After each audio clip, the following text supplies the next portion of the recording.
Szevasztok! Ez alkalommal bemutatunk egy olyan munkát, amit felújítási munkálatok közé sorolunk.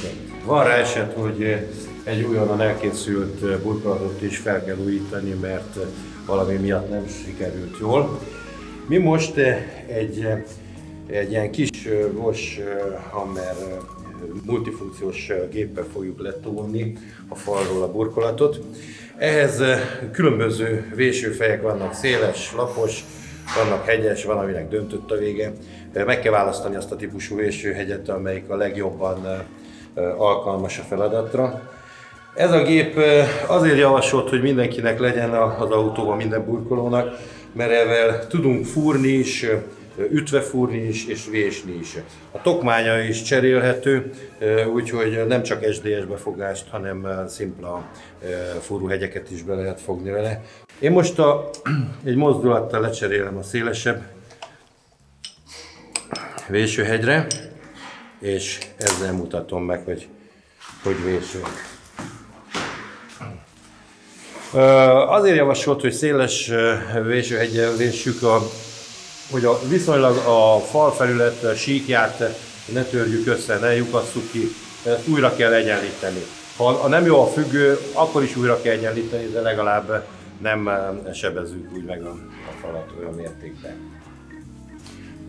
Megfelelő szögbe tartsuk, és elkezdjük a vésőt.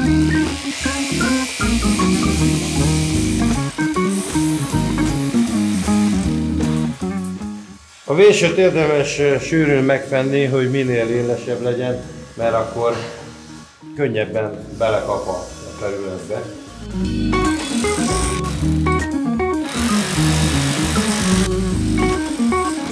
Előfordul, hogy minden igyekezet ellenére vastagabb rétegbe jön leválik le a burkolat, mivel a vakolat általában egy gyengébb kötésű anyag, mint a ragasztó, és így a ragasztó magával tép egy réteget a vakolatból is. De ezzel nincsen probléma, mert újra beprofilozzuk és újra egyenlítsük a felületet, mielőtt az új burkolat fölkerül. Hát most ez a munkafázis a bontásról szól.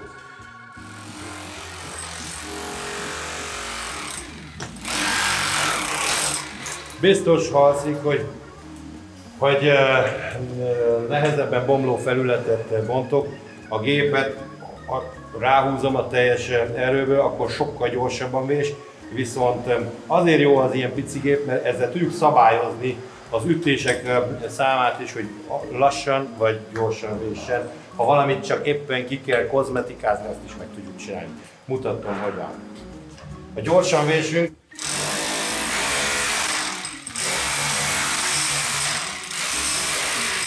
a gép hangja is így más. Ha meg lassabban,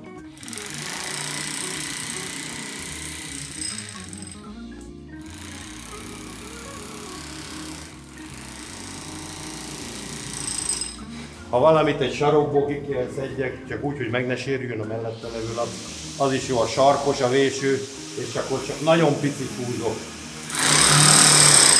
Ha meg van felületem, akkor lehet tovább. Ha nagyon nagy bontási munkálatot végzünk, nem csak 1-2 négyzetmétert, akkor javaslom, hogy egy nagyobb gépet válasszunk, mert ez túl tud melegedni, tönkre mehet. Igazából ez az ilyen pici munkák végzésére alkalmas.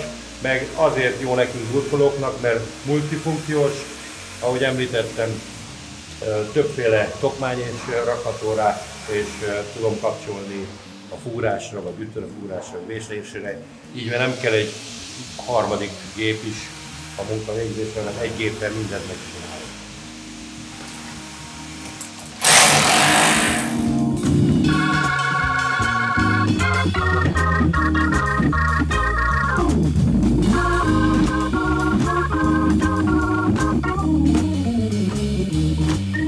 Nem győzöm hangsúlyozni, ha burkoló vagy, neked kell egy ilyen kis masina.